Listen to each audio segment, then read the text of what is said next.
14ਵਾਂ ਅਧਿਆਇ ਪਹਿਲੇ ਵਚਨ ਤੋਂ। ਕੋਰਾ ਜੋ ਲੇਵੀ ਦਾ ਪਰਪੋਤਾ ਕਹਾਤ ਦਾ ਪੋਤਾ ਅਤੇ ਇਸਰਾਹ ਦਾ ਪੁੱਤਰ ਸੀ, ਉਹ ਏਲੀਆਬ ਦੇ ਪੁੱਤਰ ਦਾਤਾਨ ਅਤੇ ਅਬੀਰਾਮ ਅਤੇ ਪਲਤ ਦੇ ਪੁੱਤਰ ਔਨ, ਇਹਨਾਂ ਤਿੰਨਾਂ ਰੂਬੇਨੀਆਂ ਨਾਲ ਮਿਲ ਕੇ ਇਜ਼ਰਾਈਲੀਆਂ ਵਿੱਚੋਂ 250 ਮਨੁੱਖ ਜਿਹੜੇ ਸਭਾ ਦੇ ਸੀ, ਉਹਨਾਂ ਸਾਰਿਆਂ ਨੂੰ ਨਾਲ ਲਿਆ ਅਤੇ ਉਹ ਮੂਸਾ ਅਤੇ ਹਾਰੂਨ ਦੇ ਵਿਰੁੱਧ ਉੱਠ ਖੜੇ ਹੋਏ ਅਤੇ ਉਹਨਾਂ ਨੂੰ ਕਹਿਣ ਲੱਗੇ, ਹੁਣ ਤਾਂ ਤੁਸੀਂ ਬਸ ਕਰੋ, ਕਿਉਂਕਿ ਸਾਰੀ ਮੰਡਲੀ ਦਾ ਇੱਕ ਇੱਕ ਮਨੁੱਖ ਪਵਿੱਤਰ ਹੈ ਅਤੇ ਯਹੋਵਾ ਉਹਨਾਂ ਵਿਚਕਾਰ ਰਹਿੰਦਾ ਹੈ। ਇਸ ਲਈ ਤੁਸੀਂ ਯਹੋਵਾ ਦੀ ਮੰਡਲੀ ਵਿੱਚੋਂ ਉੱਚੇ ਅਹੁਦੇ ਵਾਲੇ ਬਣ ਕੇ ਕਿਉਂ ਬੈਠੇ ਹੋ? ਇਹ ਸੁਣ ਕੇ ਮੂਸਾ ਕੀ ਲਿਖਿਆ ਹੈ, ਆਪਣੇ ਮੂੰਹ ਦੇ ਭਾਰ ਡਿੱਗਿਆ। ਜੇ ਪਰਮੇਸ਼ਵਰ ਨੇ ਕਿਸੇ ਨੂੰ ਇਸਤੇਮਾਲ ਕਰਨਾ ਹੈ ਜਾਂ ਕਿਸੇ ਨੂੰ ਆਸ਼ੀਸ਼ ਦੇਣੀ ਹੈ ਤਾਂ ਪਰਮੇਸ਼ਵਰ ਜਿਹੜੇ ਖਾਸ 3 ਗੁਣਾਂ ਨੂੰ ਵੇਖਦਾ ਹੈ, ਪਰਮੇਸ਼ਵਰ ਆਸ਼ੀਸ਼ ਦੇਣ ਦੇ ਲਈ ਜਾਂ ਤੁਹਾਨੂੰ ਇਸਤੇਮਾਲ ਕਰਨ ਦੇ ਲਈ, ਜੇ ਤੁਸੀਂ ਪਰਮੇਸ਼ਵਰ ਦੇ ਹੱਥੋਂ ਇਸਤੇਮਾਲ ਹੋਣਾ ਚਾਹੁੰਦੇ ਹੋ, ਜੋ ਤੁਹਾਡੇ ਵਿੱਚ ਦਿਖਾਈ ਦੇਣੇ ਚਾਹੀਦੇ ਹੈ, ਉਹ 3 ਗੁਣ ਇਹ ਹੈ। ਸਭ ਤੋਂ ਪਹਿਲਾ, ਜਿਹੜਾ ਵਿਅਕਤੀ ਨਮਰ ਹੈ ਜਾਂ ਜਿਹਦੇ ਵਿੱਚ ਦੀਨਤਾ ਦਾ ਗੁਣ ਹੈ, ਅਤੇ ਦੂਸਰਾ, ਜਿਨ੍ਹਾਂ ਵਿੱਚ ਆਗਿਆਕਾਰੀ ਦਾ ਗੁਣ ਹੈ, ਅਤੇ ਤੀਸਰਾ, ਜਿਨ੍ਹਾਂ ਦਾ ਟੁੱਟਿਆ ਹੋਇਆ ਜੀਵਨ ਹੁੰਦਾ ਹੈ। ਦੀਨਤਾ, ਆਗਿਆਕਾਰੀਤਾ, ਟੁੱਟੀਆਂ ਹੋਈਆਂ ਪਰਿਸਥਿਤੀਆਂ ਜਿਨ੍ਹਾਂ ਦੇ ਜੀਵਨ 'ਚ ਹੁੰਦੀਆਂ, ਉਹਨਾਂ ਨੂੰ ਪਰਮੇਸ਼ਵਰ ਇਸਤੇਮਾਲ ਕਰੇਗਾ। ਸਭ ਤੋਂ ਪਹਿਲਾ ਨਮਰਤਾ। ਨਮਰਤਾ ਸ਼ਬਦ ਦੇ ਕਈ ਹੋਰ ਅਰਥ ਵੀ ਹੈ। ਇਹ ਬੜਾ ਨਮਰ ਵਿਅਕਤੀ ਹੈ, ਬਹੁਤ ਹੀ ਨਮਰ ਵਿਅਕਤੀ ਹੈ, ਯਾਨੀ ਬਹੁਤ ਹੀ ਦੀਨ ਵਿਅਕਤੀ ਹੈ।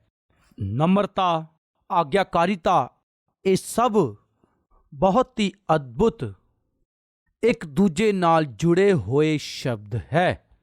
ਗੁੱਸਾ ਕ੍ਰੋਧ ਦਾ ਵੀ ਮੇਲ ਹੈ, ਆਵੇਸ਼ ਤੇ ਜਲਜਲਾਹਟ ਵੀ ਮਿਲਦੇ ਆ।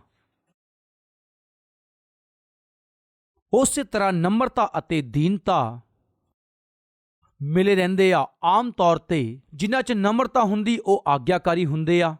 ਇਹ ਨਮਰਤਾ, ਆਗਿਆਕਾਰੀਤਾ ਇੱਕ ਵਿਅਕਤੀ ਨੂੰ ਉਹਨਾਂ ਦੀ ਜ਼ਿੰਦਗੀ 'ਚ ਹਾਲਾਤ ਜਦੋਂ ਖਰਾਬ ਹੈ ਉਸੇ ਵਕਤ ਹੀ ਮਿਲਦੇ ਆ। ਸੋ ਸਭ ਤੋਂ ਪਹਿਲਾ ਨਮਰਤਾ ਜਾਂ ਫਿਰ ਦੀਨਤਾ ਦਾ ਸੁਭਾਅ ਜਾਂ ਫਿਰ ਦੀਨਤਾ। ਸਭ ਤੋਂ ਪਹਿਲਾਂ ਅਸੀਂ ਨਮਰਤਾ ਨੂੰ ਵੇਖਦੇ ਹਾਂ। ਕੀ ਵੇਖਦੇ ਹਾਂ? ਕੁਝ ਲੋਕ ਮੂਸਾ ਦੇ ਵਿਰੁੱਧ ਖੜੇ ਹੋਏ। ਇਸ ਤਰ੍ਹਾਂ ਜਦੋਂ ਕੁਝ ਲੋਕ ਮੂਸਾ ਦੇ ਵਿਰੁੱਧ ਖੜੇ ਹੋਏ, ਮੂਸਾ ਨੂੰ ਕਿਹਾ ਕਿ ਤੂੰ ਬਹੁਤ ਵੱਡਾ ਅਗੂਆ ਹੈ, ਕਿ ਅਸੀਂ ਅਗੂਏ ਨਹੀਂ ਹਾਂ, ਕਿ ਤੂੰ ਬਹੁਤ ਵੱਡਾ ਪਵਿੱਤਰ ਹੈ, ਅਸੀਂ ਪਵਿੱਤਰ ਨਹੀਂ ਹਾਂ।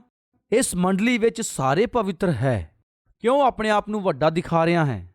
ਤੂੰ ਆਪਣੇ ਆਪ ਨੂੰ ਕੀ ਸਮਝਦਾ ਹੈ? ਇਸ ਤਰ੍ਹਾਂ ਕੁਝ ਲੋਕ ਕਹਿਣ ਲੱਗੇ। ਕੁਝ ਲੋਕਾਂ ਨੇ ਵਿਰੋਧ ਕੀਤਾ। ਇਸ ਤਰ੍ਹਾਂ ਵਿਰੋਧ ਕਰਨ ਵਾਲਿਆਂ ਵਿੱਚ ਅਸੀਂ ਕੁਝ ਗੱਲਾਂ ਵੇਖਦੇ ਹਾਂ। ਇਹ ਕੌਣ ਹੈ? ਕੋਰਾ ਨਾਮ ਦੇ ਵਿਅਕਤੀ ਨੂੰ ਅਸੀਂ ਵੇਖਦੇ ਹਾਂ। ਕੋਰਾ ਜੋ ਲੇਵੀ ਦਾ ਪਰਪੋਤਾ, ਕਹਾਤ ਦਾ ਪੋਤਾ ਅਤੇ ਇਸਿਆਰ ਦਾ ਪੁੱਤਰ ਹੈ, ਉਹ ਏਲੀਆਮ ਦੇ ਪੁੱਤਰ ਦਾਤਾਨ, ਇਹਨਾਂ ਨੂੰ ਅਸੀਂ ਵੇਖ ਰਹੇ ਹਾਂ। ਇਹ ਲੋਕ ਮੂਸਾ ਦੇ ਵਿਰੁੱਧ ਖੜੇ ਹੋਏ। ਆਪਣੀ ਬਾਈਬਲ ਦੇ ਵਿੱਚ ਤੁਸੀਂ ਵੇਖੋ, ਕੂਚ ਦੀ ਕਿਤਾਬ 6ਵਾਂ ਅਧਿਆਇ 18ਵਾਂ ਵਚਨ। ਇਹ ਕੋਰਾ ਕੌਣ ਹੈ? ਮੂਸਾ ਦਾ ਕੀ ਲੱਗਦਾ ਸੀ? ਆਓ ਵੇਖਦੇ ਹਾਂ। ਕਹਾਤ ਦੇ ਪੁੱਤਰ ਅਰਮਾਮ, ਇਸਹਾਰ, ਹੈਬਰੋਨ ਅਤੇ ਉਜੀਏਨ। ਅਤੇ ਕਹਾਤ ਦੀ ਪੂਰੀ ਅਵਸਥਾ 137 ਸਾਲ ਦੀ ਹੋਈ। ਮਹਾਰੀ ਦੇ ਪੁੱਤਰ ਮਹਿਲੀ ਅਤੇ ਮੂਸ਼ੀ ਲੇਵੀਆਂ ਦੇ ਘਰਾਣੇ, ਜਿਨ੍ਹਾਂ ਤੋਂ ਉਹਨਾਂ ਦੀ ਵੰਸ਼ਾਵਲੀ ਚੱਲੀ, ਇਹ ਹੀ ਹੈ। ਅਰਮਾਮ ਨੇ ਆਪਣੇ ਫੁੱਫੀ ਯੋਕੇਬੇਤ ਨਾਲ ਵਿਆਹ ਕੀਤਾ ਅਤੇ ਉਸ ਤੋਂ ਹਾਰੂਨ ਅਤੇ ਮੂਸਾ ਪੈਦਾ ਹੋਏ। ਅਤੇ ਅਰਮਾਮ ਦੀ ਪੂਰੀ ਅਵਸਥਾ 137 ਸਾਲ ਦੀ ਹੋਈ। ਅਗਰ ਅਸੀਂ ਧਿਆਨ ਨਾਲ ਵੇਖੀਏ, ਅਸੀਂ ਜੋ ਵੇਖ ਰਹੇ ਹਾਂ, ਇਹ ਕੋਰਾ ਮੂਸਾ ਦੇ ਵੱਡੇ ਪਿਤਾ ਜੀ ਦਾ ਪੁੱਤਰ ਹੈ, ਯਾਨੀ ਉਹਦਾ ਭਰਾ ਲੱਗਦਾ ਸੀ, ਰਿਸ਼ਤੇਦਾਰ ਸੀ। ਉਹਦਾ ਰਿਸ਼ਤੇਦਾਰ ਹੀ ਉਹਦੇ ਵਿਰੁੱਧ ਉੱਠ ਕੇ ਕਿ ਤੂੰ ਹੀ ਧਰਮੀ ਹੈ, ਭਗਤ ਹੈ, ਪਵਿੱਤਰ ਹੈ, ਅਸੀਂ ਵੀ ਪਵਿੱਤਰ ਹਾਂ। ਇਸ ਤਰ੍ਹਾਂ ਜਦੋਂ ਵਿਰੋਧ ਕਰਨ ਲੱਗੇ, ਮੂਸਾ ਦਾ ਉਸ ਸਮੇਂ ਰਵੱਈਆ ਕੀ ਸੀ? ਪਰਮੇਸ਼ਵਰ ਇੱਕ ਵਿਅਕਤੀ ਦੀ ਦੀਨਤਾ ਅਤੇ ਨਮਰਤਾ ਨੂੰ ਅਤੇ ਅੱਛਾਈ ਨੂੰ ਜਾਂਚਦਾ ਹੈ।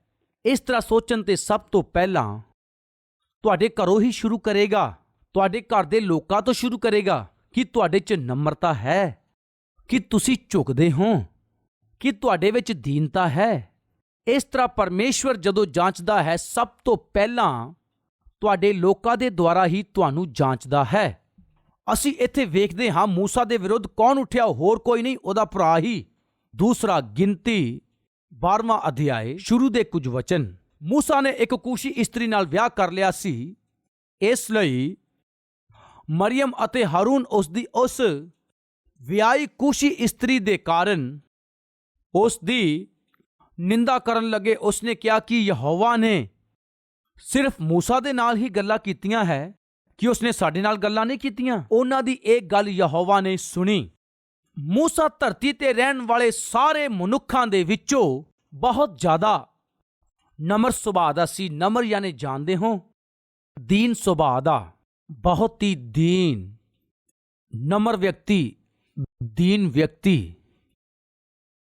ਫਿਰ ਤੋਂ ਗਿਣਤੀ ਦੀ ਕਿਤਾਬ 'ਚ ਵੇਖਦੇ ਹਾਂ 16ਵਾਂ ਅਧਿਆਇ ਤੀਸਰੇ ਵਚਨ ਦੀ ਆਖਰੀ ਲਾਈਨ ਤੋਂ।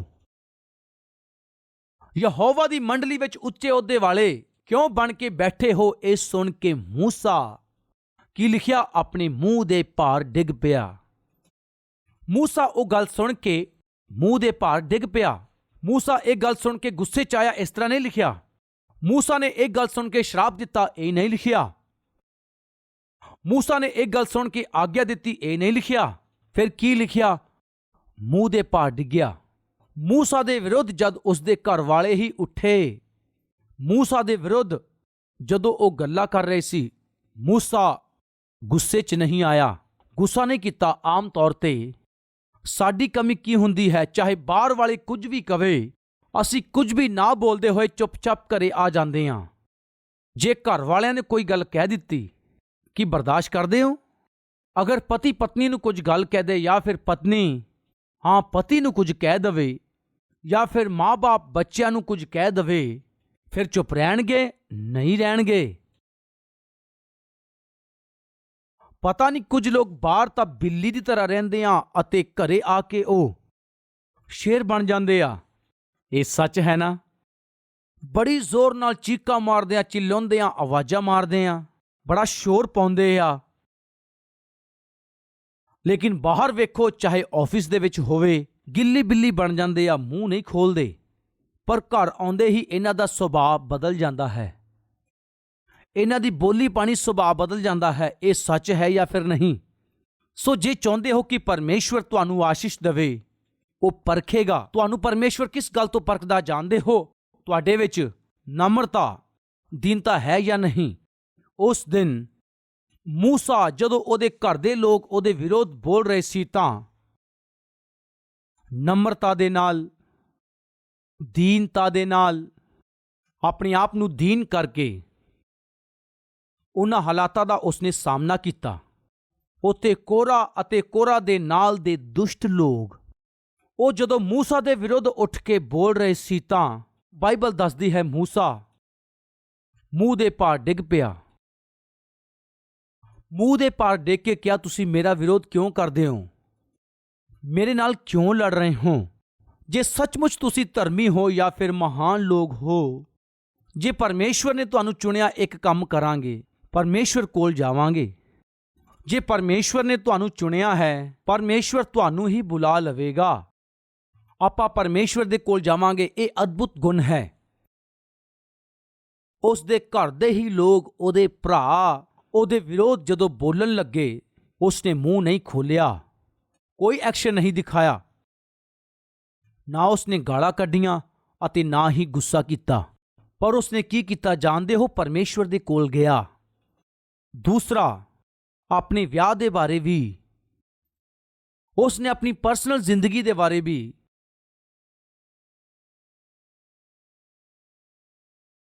ਜਾ ਕੇ ਮਰੀਅਮ ਹਾਰੂਨ ਵੱਡਾ ਭਰਾ ਹੈ, ਮਰੀਅਮ ਭੈਣ ਹੈ।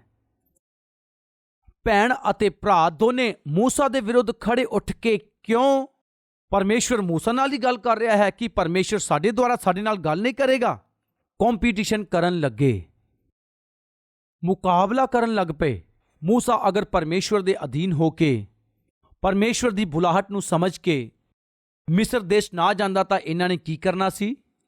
ਫਰੈਂਡਸ, ਹਾਰੂਨ, ਮਰੀਅਮ, ਗੋਹਾ ਚੱਕਣਾ, ਮਿੱਟੀ ਨੂੰ ਮਿਲਾਉਣਾ, ਇੱਟਾਂ ਬਣਾਉਣਾ ਜਾਂ ਫਿਰ ਗੋਹੇ ਦੇ ਕੰਡੇ ਬਣਾਉਣੇ ਸੀ। ਇਹ ਇਹੀ ਕੰਮ ਕਰਦੇ ਸੀ। ਇਹ ਗੁਲਾਮੀ ਦੇ ਵਿੱਚ ਰਹਿ ਰਹੇ ਸੀ ਪਿਆਰਿਓ। ਇਹਨਾਂ ਨੇ ਗੁਲਾਮੀ ਦਾ ਜੀਵਨ ਬਿਤਾਇਆ ਪਿਆਰਿਓ। ਜਨਮ ਤੋਂ ਲੈ ਕੇ ਮੂਸਾ ਦੇ ਆਉਣ ਤੱਕ ਇਹਨਾਂ ਦੇ ਜੀਵਨ ਦੀ ਕੋਈ ਅਹਿਮੀਅਤ ਨਹੀਂ ਸੀ। ਕੋਈ ਵੀ ਇਹਨਾਂ ਤੇ ਗੌਰ ਨਹੀਂ ਕਰਦਾ ਸੀ, ਧਿਆਨ ਨਹੀਂ ਕਰਦਾ ਸੀ। ਮੂਸਾ ਨੇ ਪਰਮੇਸ਼ਵਰ ਦੀ ਬੁਲਾਹਟ ਨੂੰ ਸਮਝ ਕੇ ਪਰਮੇਸ਼ਵਰ ਦੇ ਵਚਨਾਂ ਨੂੰ ਪਾ ਕੇ ਆਉਣ ਤੋਂ ਬਾਅਦ ਹੀ ਤਾਂ ਹਾਰੂਨ ਨੂੰ ਮਹੱਤਵ ਮਿਲਿਆ, ਮਰੀਅਮ ਨੂੰ ਪਹਿਚਾਨ ਮਿਲੀ। ਉਹ ਇਹ ਭੁੱਲ ਗਏ। ਮੂਸਾ ਦੇ ਨਾਲ ਰਹਿਣ ਦੇ ਕਾਰਨ ਇਹਨਾਂ ਨੂੰ ਵੀ ਥੋੜਾ ਬਹੁਤ ਆਦਰ ਮਿਲਣ ਲੱਗਾ। ਹਾਰੂਨ ਅਤੇ ਮਰੀਅਮ ਜਿਹਦੇ ਦੁਆਰਾ ਉਹਨਾਂ ਦਾ ਆਦਰ ਤੇ ਸਤਿਕਾਰ ਹੋਇਆ ਹੈ, ਉਸ ਵਿਅਕਤੀ ਦੇ ਵਿਰੁੱਧ ਖੜੇ ਹੋ ਕੇ ਆਪਣੇ ਦਿਲ 'ਚ ਜੋ ਆਇਆ ਬੋਲਣ ਲੱਗੇ। ਬਾਈਬਲ 'ਚ ਲਿਖਿਆ ਹੈ ਕਿ ਯਹੋਵਾ ਉਹਨਾਂ ਦੀਆਂ ਗੱਲਾਂ ਨੂੰ ਸੁਣ ਰਿਹਾ ਸੀ। ਉਸ ਤੋਂ ਬਾਅਦ ਕੀ ਲਿਖਿਆ ਜਾਣਦੇ ਹੋ? ਮੂਸਾ ਧਰਤੀ ਦੇ ਸਾਰੇ ਹੀ ਲੋਕਾਂ ਤੋਂ ਬਹੁਤ ਹੀ ਜ਼ਿਆਦਾ ਨਮਰ ਸੀ। ਚਾਹੁੰਦੇ ਹੋ ਕਿ ਪਰਮੇਸ਼ਵਰ ਤੁਹਾਨੂੰ ਇਸਤੇਮਾਲ ਕਰੇ? ਇਹਦੇ ਲਈ ਸਭ ਤੋਂ ਪਹਿਲਾਂ ਕੀ ਚਾਹੀਦਾ ਹੈ? ਨਮਰਤਾ। ਘਮੰਡੀਆਂ ਨੂੰ ਅਤੇ ਘਮੰਡ ਨਾਲ ਗੱਲ ਕਰਨ ਵਾਲਿਆਂ ਨੂੰ, ਘਮੰਡ ਨਾਲ ਵਿਵਹਾਰ ਕਰਨ ਵਾਲਿਆਂ ਨੂੰ, ਘਮੰਡ ਨਾਲ ਭਰੇ ਹੋਏ ਲੋਕਾਂ ਨੂੰ ਪਰਮੇਸ਼ਵਰ ਇਸਤੇਮਾਲ ਨਹੀਂ ਕਰਦਾ। ਅਗਰ ਸਾਡੇ ਵਿੱਚੋਂ ਕਿਸੇ ਵਿੱਚ ਘਮੰਡ ਹੈ, ਖਬਰਦਾਰ, ਇਹ ਖਤਰਾ ਹੈ। ਪਰਮੇਸ਼ਵਰ ਤੁਹਾਡੇ ਵਿੱਚ ਇਹ ਵੇਖਦਾ ਹੈ ਕਿ ਤੁਹਾਡੇ ਵਿੱਚ ਨਮਰਤਾ ਹੈ ਕਿ ਦੀਨਤਾ ਹੈ। ਇਹ ਸਭ ਤੋਂ ਪਹਿਲਾਂ ਤੁਹਾਡੇ ਪਰਿਵਾਰ ਦੇ ਲੋਕਾਂ ਦੇ ਦੁਆਰਾ ਪਰਮੇਸ਼ਵਰ ਜਾਂਚਦਾ ਹੈ। ਇੱਥੇ ਮੂਸਾ ਦੇ ਘਰ ਦੇ ਲੋਕ ਮੂਸਾ ਦੇ ਵਿਰੁੱਧ ਉੱਠੇ, ਪਰ ਮੂਸਾ ਨੇ ਨਮਰਤਾ ਨਾਲ ਉਹਨਾਂ ਦਾ ਸਾਹਮਣਾ ਕੀਤਾ। ਯੈਸ ਪਿਆਰਿਓ, ਯੂਸਫ ਦੇ ਭਰਾਵਾਂ ਨੇ ਵੀ ਯੂਸਫ ਦਾ ਬਹੁਤ ਵਿਰੋਧ ਕੀਤਾ, ਪਰ ਯੂਸਫ ਨੇ ਤਾਂ ਵਿਰੋਧ ਨਹੀਂ ਕੀਤਾ, ਨਾ ਗੁੱਸਾ ਕੀਤਾ, ਨਮਰਤਾ ਨਾਲ ਉਹਨਾਂ ਦਾ ਸਾਹਮਣਾ ਕੀਤਾ। ਯੂਸਫ ਨੂੰ ਵੇਖ ਕੇ ਉਹਨਾਂ ਨੇ ਕੀ ਕਿਹਾ? ਉਹ ਵੇਖੋ, ਸੁਪਨੇ ਵੇਖਣ ਵਾਲਾ ਆ ਰਿਹਾ ਹੈ। ਬੜਾ ਮਜ਼ਾਕ ਕਰਦੇ ਸੀ। ਯੂਸਫ ਦੇ ਭਰਾਵਾਂ ਨੂੰ ਯੂਸਫ ਤੋਂ ਅਤੇ ਉਹਦੀ ਆਤਮਿਕਤਾ ਤੋਂ ਅਤੇ ਯੂਸਫ ਦੇ ਧਾਰਮਿਕਤਾ ਭਰੇ ਹੋਏ ਜੀਵਨ ਨੂੰ ਉਹ ਬਹੁਤ ਮਜ਼ਾਕ ਨਾਲ ਉਡਾਉਂਦੇ ਸੀ। ਜਦੋਂ ਯੂਸਫ ਉਹਨਾਂ ਦੀ ਭਲਾਈ ਲਈ ਆ ਰਿਹਾ ਸੀ, ਤੁਸੀਂ ਬਾਅਦ ਚ ਪੜ੍ਹ ਸਕਦੇ ਹੋ ਉਤਪਤੀ 37 ਅਧਿਆਇ ਵਿੱਚ, ਉਹ ਵੇਖੋ ਸੁਪਨੇ ਵੇਖਣ ਵਾਲਾ ਆ ਰਿਹਾ ਹੈ। ਯੂਸਫ ਨੂੰ ਉਸ ਦੇ ਭਰਾਵਾਂ ਨੇ ਬਿਲਕੁਲ ਵੀ ਅਹਿਮੀਅਤ ਨਹੀਂ ਦਿੱਤੀ। ਤੀਸਰਾ, ਦਾਊਦ ਨੂੰ ਉਸ ਦੇ ਪਿਤਾ ਨੇ ਬੁਲਾ ਕੇ ਇਹ ਰੋਟੀਆਂ ਅਤੇ ਪਨੀਰ ਦੀ ਟਿੱਕੀਆਂ ਅਤੇ ਭੁੰਨਿਆ ਹੋਇਆ ਅਨਾਜ ਲੈ ਕੇ ਲੜਾਈ 'ਚ ਰਹਿਣ ਵਾਲੇ ਤੇਰੇ ਭਰਾਵਾਂ ਕੋਲ ਲੈ ਜਾ, ਕਹਿਣ ਤੇ ਉਹਨਾਂ ਦੇ ਲਈ ਭੋਜਨ ਲੈ ਕੇ ਲੜਾਈ ਦੇ ਵਿੱਚ ਜਾਣ ਦੇ ਲਈ। ਲੜਾਈ 'ਚ ਰਹਿਣ ਵਾਲੇ ਜਦੋਂ ਭਰਾਵਾਂ ਲਈ ਭੋਜਨ ਲੈ ਕੇ ਗਿਆ ਤਾਂ ਉਸ ਨੂੰ ਵੇਖ ਕੇ ਭਰਾਵਾਂ ਨੇ ਕਿਹਾ, ਲੜਾਈ ਵੇਖਣ ਲਈ ਆਇਆ ਹੈ? ਭੇਡਾਂ ਨੂੰ ਤੂੰ ਕਿਹਦੇ ਭਰੋਸੇ ਤੇ ਛੱਡ ਕੇ ਆਇਆ ਹੈ? ਇਸ ਤਰ੍ਹਾਂ ਦੇ ਨਾਲ ਉਹ ਦਾਊਦ ਦੇ ਉੱਪਰ ਆਪਣਾ ਗੁੱਸਾ ਭੜਕਾਉਣ ਲੱਗੇ। ਉਤਪਤੀ ਦੀ ਕਿਤਾਬ 37ਵਾਂ ਅਧਿਆਇ 19ਵੇਂ ਵਚਨ ਤੋਂ ਉਹ ਆਪਸ 'ਚ ਕਹਿਣ ਲੱਗੇ ਕਿ ਵੇਖੋ ਉਹ ਸੁਪਨੇ ਵੇਖਣ ਵਾਲਾ ਆ ਰਿਹਾ ਹੈ, ਇਸ ਲਈ ਆਓ ਆਪਾਂ ਉਸ ਨੂੰ ਮਾਰ ਕੇ ਕਿਸੇ ਟੋਏ ਦੇ ਵਿੱਚ ਸੁੱਟ ਦਈਏ ਅਤੇ ਕਹਿ ਦਾਂਗੇ ਕਿ ਕੋਈ ਜੰਗਲੀ ਜਾਨਵਰ ਇਸ ਨੂੰ ਖਾ ਗਿਆ ਹੈ। ਫਿਰ ਵੇਖਾਂਗੇ ਇਹਦੇ ਸੁਪਨਿਆਂ ਦਾ ਕੀ ਬਣੇਗਾ। ਸੁਪਨੇ ਵੇਖਣ ਵਾਲਾ ਮਜ਼ਾਕ ਉਡਾਇਆ ਗਿਆ। ਯੂਸਫ ਦਾ ਰਿਐਕਸ਼ਨ ਕੀ ਸੀ? ਕੁਝ ਨਹੀਂ ਸੀ। ਉਹ ਨਮਰ ਵਿਅਕਤੀ ਸੀ, ਉਹ ਦੀਨ ਵਿਅਕਤੀ ਸੀ, ਇਸ ਲਈ ਉਹਦੇ ਭਰਾ ਉਹਦਾ ਮਜ਼ਾਕ ਜਦੋਂ ਉਡਾ ਰਹੇ ਸੀ ਤਾਂ ਉਹ ਚੁੱਪਚਾਪ ਸਹਿ ਗਿਆ। ਪਹਿਲਾ ਸ਼ੈਮੂਅਲ 17 ਅਧਿਆਇ 17 ਵਚਨ। ਯਿਸ਼ੀ ਨੇ ਆਪਣੇ ਪੁੱਤਰ ਦਾਊਦ ਨੂੰ ਆਖਿਆ, ਇਹ ਭੁੰਨਿਆ ਹੋਇਆ ਅਨਾਜ, ਇਹ 10 ਰੋਟੀਆਂ ਟੋਕਰੀ 'ਚ ਲੈ ਕੇ ਆਪਣੇ ਭਰਾ ਦੇ ਕੋਲ ਛਾਉਣੀ 'ਚ ਦੌੜਿਆ ਜਾ ਅਤੇ ਪਨੀਰ ਦੀਆਂ 10 ਟਿੱਕੀਆਂ ਉਹਨਾਂ ਨੂੰ ਖਾਣ ਦੇ ਲਈ ਦੇ ਦਹੀਂ ਅਤੇ ਆਪਣੇ ਭਰਾਵਾਂ ਦੀ ਖਬਰ ਲੈ ਕੇ ਉਹਨਾਂ ਦੀ ਕੋਈ ਨਿਸ਼ਾਨੀ ਲੈ ਆਈ। 28ਵਾਂ ਵਚਨ। ਜਦੋਂ ਦਾਊਦ ਉਹਨਾਂ ਮਨੁੱਖਾਂ ਨਾਲ ਗੱਲ ਕਰ ਰਿਹਾ ਸੀ ਤਦ ਉਹਦਾ ਵੱਡਾ ਭਰਾ ਏਲੀਆਬ ਸੁਣ ਰਿਹਾ ਸੀ। ਏਲੀਆਬ ਦਾਊਦ ਨਾਲ ਬਹੁਤ ਨਾਰਾਜ਼ ਹੋ ਕੇ ਕਹਿਣ ਲੱਗਾ, ਤੂੰ ਇੱਥੇ ਕਿਉਂ ਆਇਆ ਹੈ ਅਤੇ ਜੰਗਲ 'ਚ ਉਹਨਾਂ ਸਾਰੀਆਂ ਭੇਡ ਬੱਕਰੀਆਂ ਨੂੰ ਤੂੰ ਕਿਹਦੇ ਸਹਾਰੇ ਛੱਡ ਆਇਆ ਹੈ? ਤੇਰਾ ਘਮੰਡ ਅਤੇ ਤੇਰੇ ਮਨ ਦੀ ਬੁਰਾਈ ਮੈਨੂੰ ਪਤਾ ਹੈ। ਤੂੰ ਤਾਂ ਲੜਾਈ ਦੇਖਣ ਦੇ ਲਈ ਇਸੇ ਕਾਰਨ ਤੂੰ ਇਸ ਜਗ੍ਹਾ ਤੇ ਆਇਆ ਹੈ। ਇਹ ਉਹਦੇ ਆਪਣੇ ਭਰਾ ਸੀ ਪਿਆਰਿਓ। ਦਾਊਦ ਨਾਲ ਇਹੋ ਜਿਹਾ ਵਿਵਹਾਰ ਕੀਤਾ, ਉਹਨਾਂ ਲਈ ਭੋਜਨ ਲਿਆਇਆ, ਪਰ ਇਹ ਨਾ ਸਮਝੇ ਤੂੰ ਬੜਾ ਘਮੰਡੀ ਹੈ, ਬੜਾ ਬੁਰਾ ਵਿਅਕਤੀ ਹੈ, ਤੂੰ ਲੜਾਈ ਵੇਖਣ ਆਇਆ ਹੈ, ਭੇਡਾਂ ਨੂੰ ਤੂੰ ਕਿੱਥੇ ਛੱਡ ਆਇਆ ਹੈ। ਇਹ ਕਹਿ ਕੇ ਉਹਦੇ ਭਰਾ ਦਾਊਦ ਨੂੰ ਡਾਂਟਣ ਲੱਗੇ। ਪਿਆਰਿਓ, ਅਗਰ ਅਸੀਂ ਧਿਆਨ ਨਾਲ ਵੇਖੀਏ ਤਾਂ ਮੂਸਾ ਦੇ ਭਰਾ ਹੀ ਉਹਦੇ ਵਿਰੁੱਧ ਉੱਠ ਕੇ ਖੜੇ ਹੋ ਗਏ। ਯੂਸਫ ਦੇ ਭਰਾਵਾਂ ਨੇ ਹੀ ਯੂਸਫ ਦੇ ਵਿਰੁੱਧ ਗੱਲਾਂ ਕੀਤੀਆਂ।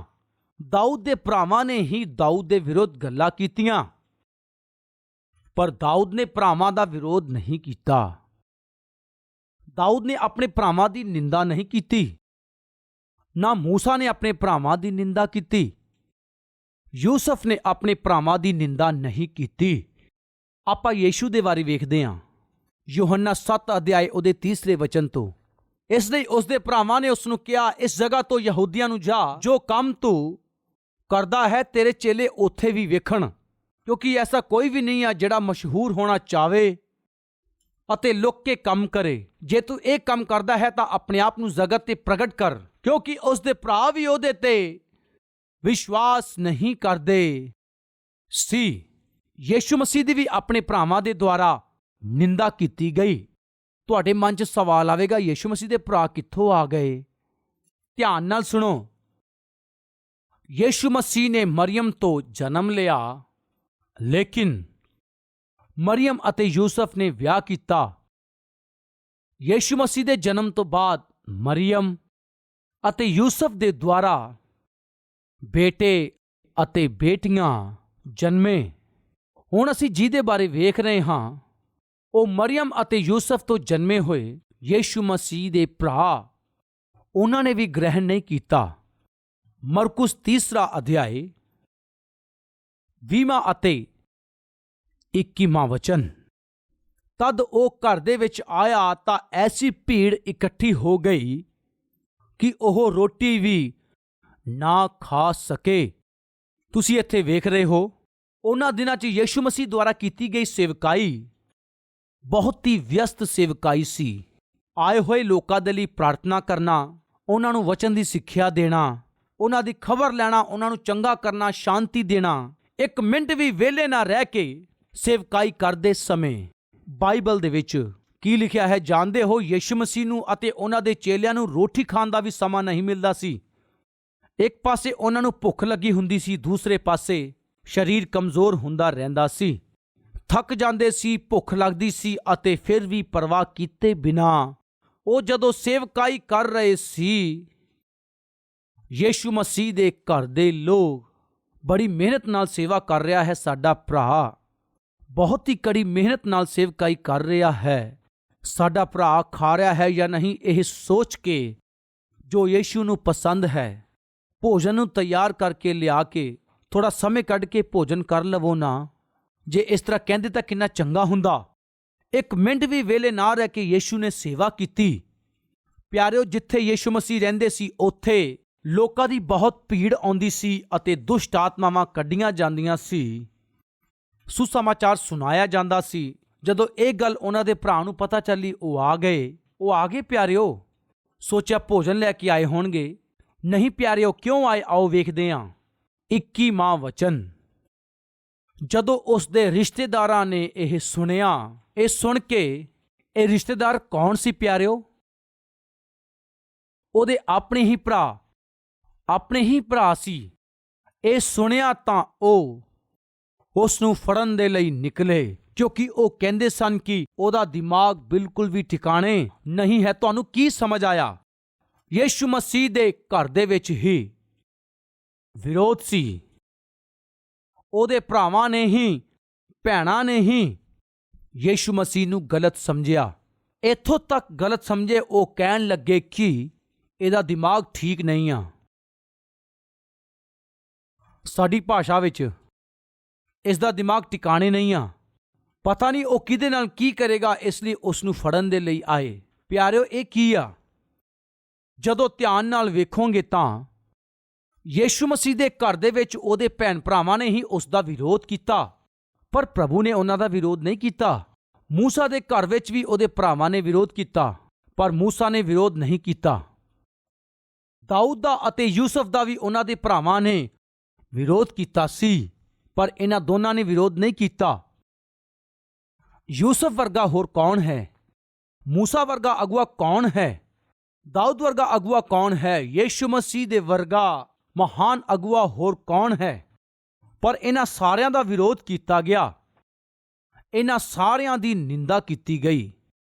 ਇਹਨਾਂ ਨੇ ਵਿਰੋਧ ਦਾ ਸਾਹਮਣਾ ਕੀਤਾ ਸੀ, ਲੇਕਿਨ ਫਿਰ ਵੀ ਉਹਨਾਂ ਦੀ ਦੀਨਤਾ, ਉਹਨਾਂ ਦੀ ਨਮਰਤਾ ਅਤੇ ਚੰਗੇ ਸੁਭਾਅ ਨੂੰ ਉਹਨਾਂ ਨੇ ਪ੍ਰਗਟ ਕੀਤਾ। ਕਿੱਥੇ ਜਾਂਦੇ ਹੋ? ਆਪਣੇ ਘਰ ਵਿੱਚ ਹੀ। ਜਾਂਦੇ ਹੋ ਕਿੱਥੇ? ਉਹਨਾਂ ਦੇ ਪਰਿਵਾਰ ਵਿੱਚ। ਕਿੱਥੇ ਜਾਂਦੇ ਹੋ? ਉਹਨਾਂ ਦੇ ਰਿਸ਼ਤੇਦਾਰਾਂ ਦੇ ਵਿੱਚ। ਇਹਨਾਂ ਵਚਨਾਂ ਨੂੰ ਸੁਣਨ ਵਾਲੇ ਭੈਣੋ ਤੇ ਭਰਾਵੋ, ਮੈਨੂੰ ਪਰਮੇਸ਼ਵਰ ਆਸ਼ੀਸ਼ ਦੇਵੇ, ਮੈਨੂੰ ਪਰਮੇਸ਼ਵਰ ਉੱਚਾ ਕਰੇ, ਮੈਨੂੰ ਪਰਮੇਸ਼ਵਰ ਇਸਤੇਮਾਲ ਕਰੇ। ਜੇ ਤੁਸੀਂ ਇਸ ਤਰ੍ਹਾਂ ਸੋਚ ਰਹੇ ਹੋ, ਸੁਣੋ, ਸਭ ਤੋਂ ਪਹਿਲਾਂ ਜੋ ਤੁਹਾਨੂੰ ਚਾਹੀਦਾ ਹੈ, ਨਮਰਤਾ, ਦੀਨਤਾ, ਸਹਿਨਸ਼ੀਲਤਾ। ਇਹ ਸਭ ਤੋਂ ਪਹਿਲਾਂ ਤੁਹਾਨੂੰ ਆਪਣੇ ਪਰਿਵਾਰ ਦੇ ਲੋਕਾਂ 'ਚ ਵਿਖਾਉਣੀ ਪਏਗੀ। ਬਾਹਰ ਲੋਕਾਂ ਦੇ ਵਿੱਚ ਬਹੁਤ ਨਮਰਤਾ, ਬਾਹਰ ਧਰਮੀਆਂ ਦੇ ਵਿੱਚ, ਕਲੀਸਿਆ ਦੇ ਲੋਕਾਂ ਦੇ ਵਿੱਚ, ਆਤਮਿਕ ਲੋਕਾਂ ਦੇ ਵਿੱਚ ਅਸੀਂ ਬਹੁਤ ਚੰਗੇ ਬਣਨ ਦੀ ਕੋਸ਼ਿਸ਼ ਕਰਦੇ ਹਾਂ। ਚੰਗੇ ਵਿਅਕਤੀ ਬਣਨ ਦਾ ਨਾਟਕ ਕਰਦੇ ਹਾਂ। ਨਾਟਕ ਕਰਨ ਵਾਲਿਆਂ ਨੂੰ ਵੇਖੋ, ਉਹ ਕੈਮਰੇ ਦੇ ਸਾਹਮਣੇ ਬਹੁਤ ਹੀ ਚੰਗਾ ਡਰਾਮਾ ਕਰਦੇ ਆ। ਸ਼ੂਟਿੰਗ ਤੋਂ ਬਾਅਦ, ਸਾਰਾ ਮੇਕਅਪ ਕੱਢ ਦੇਣ ਤੋਂ ਬਾਅਦ ਅਸਲੀ ਚਿਹਰਾ ਆ ਜਾਂਦਾ ਹੈ।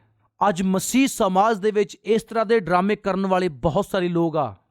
ਲੋਕਾਂ ਸਾਹਮਣੇ ਨਾਟਕ ਕਰਨ ਵਾਲੇ, ਲੋਕਾਂ ਵਿੱਚ ਡਰਾਮਾ ਕਰਨ ਵਾਲੇ, ਥੋੜੀ ਦੇਰ ਆਤਮਿਕਤਾ ਦਾ ਰੂਪ ਉਹ ਧਾਰਦੇ ਆ, ਉਸ ਤੋਂ ਬਾਅਦ ਘਰ ਜਾਂਦੇ ਹੀ ਅਸਲੀ ਚਿਹਰਾ ਦਿਖਾਈ ਦਿੰਦਾ ਹੈ।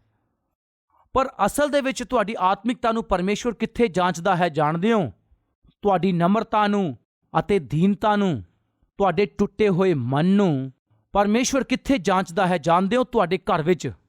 ਮੇਰਾ ਸਵਾਲ, ਤੁਸੀਂ ਕਿਸ ਤਰ੍ਹਾਂ ਰਹਿੰਦੇ ਹੋ ਆਪਣੇ ਘਰ ਵਿੱਚ? ਤੁਸੀਂ ਕਿਸ ਤਰ੍ਹਾਂ ਰਹਿੰਦੇ ਹੋ ਆਪਣੇ ਭੈਣ ਭਰਾਵਾਂ ਦੇ ਨਾਲ? ਤੁਸੀਂ ਕਿਸ ਤਰ੍ਹਾਂ ਰਹਿੰਦੇ ਹੋ? ਤੁਸੀਂ ਆਪਣੇ ਸਾਥੀ ਦੇ ਨਾਲ ਕਿਸ ਤਰ੍ਹਾਂ ਰਹਿੰਦੇ ਹੋ? ਆਪਣੇ ਮਾਂ-ਬਾਪ ਦੇ ਨਾਲ ਕਿਸ ਤਰ੍ਹਾਂ ਰਹਿੰਦੇ ਹੋ? ਤੁਸੀਂ ਆਪਣੇ ਬੱਚਿਆਂ ਦੇ ਨਾਲ ਨਮਰਤਾ ਅਤੇ ਦੀਨਤਾ ਦਾ ਸੁਭਾਅ ਤੁਸੀਂ ਵਿਖਾਉਣਾ ਹੈ। ਧਰਮੀਆਂ ਦੇ ਸਾਹਮਣੇ ਨਹੀਂ, ਬੱਚਿਆਂ ਦੇ ਸਾਹਮਣੇ, ਪਤੀ ਪਤਨੀ ਦੇ ਅੱਗੇ ਅਤੇ ਪਤਨੀ ਪਤੀ ਦੇ ਅੱਗੇ। ਭੈਣੋ ਤੇ ਭਰਾਵੋ, ਆਪਣੀ ਨਮਰਤਾ ਅਤੇ ਆਗਿਆਕਾਰੀਤਾ ਭੈਣ ਭਰਾਵਾਂ ਵਿੱਚ ਵਿਖਾਓ। ਅਗਰ ਧਿਆਨ ਨਾਲ ਵੇਖਾਂਗੇ, ਇਹ ਚਾਰੋਂ ਲੋਕ ਆਪਣੇ ਭਰਾਵਾਂ ਤੋਂ ਸਤਾਏ ਗਏ, ਇਹਨਾਂ ਨਾਲ ਵੈਰ ਕੀਤਾ ਗਿਆ, ਅਤੇ ਫਿਰ ਵੀ ਕਿਤੇ ਵੀ ਇਹਨਾਂ ਨੇ ਆਪਣੀ ਸਹਿਨਸ਼ੀਲਤਾ ਨੂੰ, ਆਪਣੇ ਧੀਰਜ ਨੂੰ ਅਤੇ ਨਮਰਤਾ ਵਾਲੇ ਸੁਭਾਅ ਨੂੰ ਬਿਲਕੁਲ ਨਹੀਂ ਛੱਡਿਆ। ਇਹ ਹੈ ਅਸਲੀ ਨਮਰਤਾ, ਇਹ ਹੈ ਦੀਨਤਾ।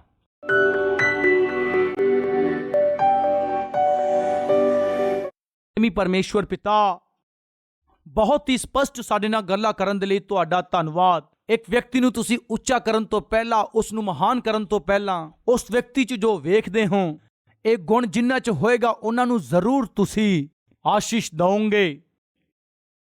ਪਿਤਾ, ਅੱਜ ਜਦੋਂ ਅਸੀਂ ਇਹਨਾਂ ਧਰਮੀਆਂ ਨੂੰ ਵੇਖਦੇ ਹਾਂ, ਯੂਸਫ ਹੋ ਸਕਦਾ ਹੈ, ਦਾਊਦ ਹੋ ਸਕਦਾ, ਮੂਸਾ ਹੋ ਸਕਦਾ, ਯੀਸ਼ੂ ਮਸੀਹ ਹੋ ਸਕਦੇ ਆ, ਇਹਨਾਂ ਵਿੱਚ ਅਸੀਂ ਇੱਕ ਖਾਸ ਗੱਲ ਨੂੰ ਵੇਖਦੇ ਹਾਂ।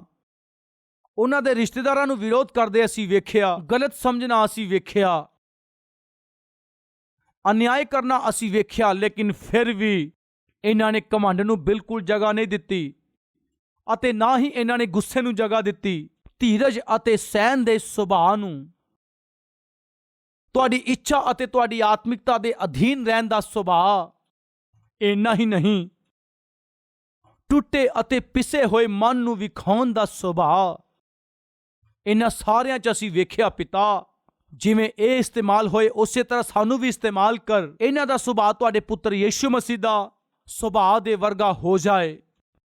ਐਸੇ ਜੀਵਨ ਦੇ ਲਈ ਤੁਹਾਡੀ ਹਜ਼ੂਰੀ ਦੇ ਵਿੱਚ ਪ੍ਰਾਰਥਨਾ ਕਰਨ ਵਾਲੇ ਹਰ ਇੱਕ ਜਨ ਨੂੰ ਨਮਰਤਾ ਨਾਲ, ਦੀਨਤਾ ਨਾਲ, ਟੁੱਟੇ ਹੋਏ ਮਨ ਦੇ ਨਾਲ ਭਰ ਦਿਓ। ਉਪਯੋਗੀ ਬਰਤਨ ਦੀ ਤਰ੍ਹਾਂ ਲੋਕਾਂ ਲਈ ਇੱਕ ਨਮੂਨੇ ਦੇ ਰੂਪ 'ਚ ਤੁਹਾਡੀ ਮਹਿਮਾ ਲਈ ਜੀਣ ਦਾ ਤੁਸੀਂ ਅਨੁਗ੍ਰਹਿ ਕਰੋ। ਯੀਸ਼ੂ ਦੇ ਨਾਮ 'ਚ ਮੰਗਦੇ ਹਾਂ ਪਿਤਾ, ਆਮੀਨ।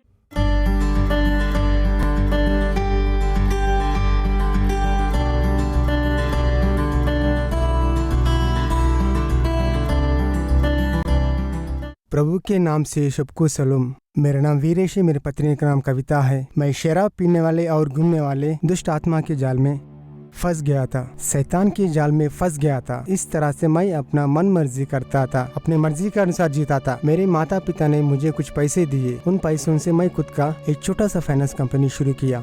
मैंने अपनी कंपनी में बहुत कम समय में बहुत पैसा कमाया, लेकिन अचानक मेरी कंपनी पूरी तरह लॉस में चला गया। उस स्थिति में तब मैं क्या करूं बिल्कुल मुझे पता नहीं चला। मैं लोगों को उधार में पैसे देता था, लेकिन मैं लोगों से उधार लेना पड़ा। इस परिस्थिति में मुझे क्या करना समझ में नहीं आया। कोई मुझे सहायता करने से ठीक था। इस तरह से मैं इंतजार कर रहा था। ऐसे वाले समय पर सबका उद्धार करता यीशु है कहकर एक भाई के द्वारा मैंने जाना और प्रभु को मैंने उद्धार करता स्वीकार किया। मैंने प्रार्थना किया, मेरे प्रॉब्लम्स को प्रभु से कहा। तब प्रभु ने मेरी प्रार्थना का जवाब दिया। मैं प्रभु की दया से उस प्रॉब्लम से बाहर निकला। मेरे द्वारा मेरे पत्नी जो प्रभु को नहीं मानती थी, वो प्रभु पर विश्वास करने लगी। प्रभु हमें एक बेटा और बेटी देकर हमें आशीषित किया। इस तरह से मैं जीते समय जहाँ मैं नौकरी करता था, मेरे दोस्तों के कारण मैं अपना पुराना जीवन को फिर से चला गया। मैं बहुत शराब पीता था और स्त्रियों से मैं व्यभिचार करना चला जाता था। मेरा जीवन पूरी तरह से बिगड़ गया था। मैं प्रार्थना नहीं कर रहा था, वचन नहीं पढ़ रहा था, प्रभु से दूर हो गया था। मैं एक अच्छा जीवन बिता रहा था, फिर से पाप में पड़ गया था। प्रभु ने मुझे बहुत बार चेतावनी दिया, लेकिन उनकी बात मैं नहीं माना। मैं अपनी मर्जी के अनुसार जीता था। ऐसे वाले समय पर एक दिन मेरी पत्नी टीवी में कलवरी आवाज देखी। उस प्रोग्राम को देखकर कलवरी टेम्पल जाएंगे इस तरह से मुझसे कही। तब हम दोनों कलवरी टेम्पल गए। इस तरह से मैं पहली बार मेरी पत्नी के साथ कलवरी टेम्पल गया। उस दिन प्रभु के दास वचन के द्वारा सीधा मुझसे बात किए। ਤੁਸੀਂ ਜਿਹਦੇ ਆਦੀ ਹੋ ਜਾਓਗੇ, ਉਹਦੇ ਗੁਲਾਮ ਹੋ ਜਾਓਗੇ। ਜਿਹਦੇ ਤੁਸੀਂ ਗੁਲਾਮ ਬਣੋਗੇ, ਉਹਦੇ ਲਈ ਕੁਰਬਾਨ ਵੀ ਹੋ ਜਾਓਗੇ। ਉਸ ਤੋਂ ਬਾਅਦ ਨਰਕ ਵਿੱਚ ਪਹੁੰਚ ਜਾਓਗੇ, ਜਲ ਜਾਓਗੇ। ਉਹ ਦਿਨ ਅਗਰ ਤੁਹਾਡੇ ਜੀਵਨ ਵਿੱਚ ਨਾ ਆਵੇ, ਅੱਜ ਹੀ ਪ੍ਰਭੂ ਯਿਸੂ ਮਸੀਹ ਨੂੰ ਆਪਣੇ ਜੀਵਨ ਨੂੰ ਪੂਰੀ ਤੌਰ ਤੇ सौंप दियो। प्रभु के दास कहे वचन से मुझे चेतावनी मिली। मैंने पश्चाताप किया। अपने आप को देखकर मुझे बहुत बुरा लगा। मैंने जो गलत काम किए वो सब मुझे याद आ रहे थे। तब मैंने अपने पापों को मान लिया। आंसू बहाते हुए प्रार्थना किया। मैंने जो भी पाप किए थे उसे मैंने मान लिया। मुझे उन आदतों से छुड़ाइए कहकर मैं प्रभु से प्रार्थना किया। मैं रोते हुए प्रार्थना करके प्रभु की ओर देखा और मैं अपने पुराने जीवन को छोड़ दिया। एक नया जीवन पाकर मैं कलवरी टेम्पल से बाहर निकला और तब से अब तक मैं अपने पुराने जीवन के पास नहीं गया और मैं अपने पापने जीवन के पास नहीं गया। इसका कारण है कलवरी टेम्पल में कहा वचन है। जिस तरह से वचन के द्वारा मेरा जीवन बदला है, उसी तरह से बहुत से लोगों का जीवन बदलना है कहकर मैं 2 बार कलवरी आवाज की सहायता किया। नंबूर में कलवरी टेम्पल के निर्माण के लिए लाखों लोग इस चर्च के द्वारा सुसमाचार पहुंचाया जाएगा। इस कारण अपनी ओर से मुझे भी सहायता करने के मैंने सहायता किया। अब तक मैंने 30 परिवारों को कलवरी टेम्पल लाया। वचन के द्वारा हमें हिम्मत दिए सतीश कुमार भैया को हमारा धन्यवाद। हर समय उनके करना हम पर दिखाने वाले प्रभु को महिमा मिले।